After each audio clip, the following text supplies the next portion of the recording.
নবীজি বলেন, যে কোনো মুসলমান মৃত ব্যক্তিকে গোসল করালো, গোসল করাতে গেলে অনেকগুলা জিনিস চোখে পড়ে, বুঝে নিবেন একটু। গোসল করাতে গেলে অনেক কিছু জিনিস চোখে, তো নবীজি বলছেন যে গোসল করাবে সে গোসল করা অবস্থায় যা যা মৃত ব্যক্তির দেখেছে মরণ পর্যন্ত সেটা আর কাউকে বলবে না, গোপন যদি রাখতে পারে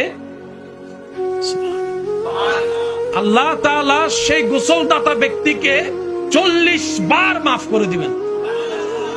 একবার দুইবার নয়, 40 বার মাফ করে দিবেন। আবার অন্য একটা রাওয়ায়াতে আছে তার জীবনে 40টা বড় বড় গুনাহ যা ক্ষমার অযোগ্য, এরকম 40টা বড় কবিরা গুনাহ আল্লাহ মাফ করে দিবেন।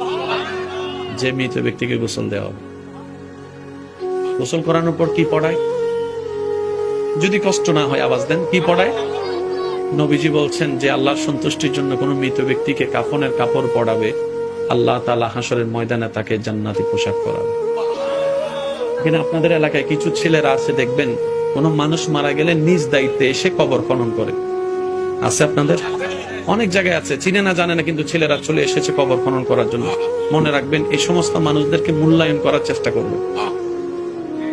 আওয়াজ দিয়ে বলেন, যে গোসল করাতে এসেছে, কাফন পরাতে এসেছে, কবর খনন করতে এসেছে, তাদেরকে সম্মানের সাথে মূল্যায়ন করার চেষ্টা করবেন।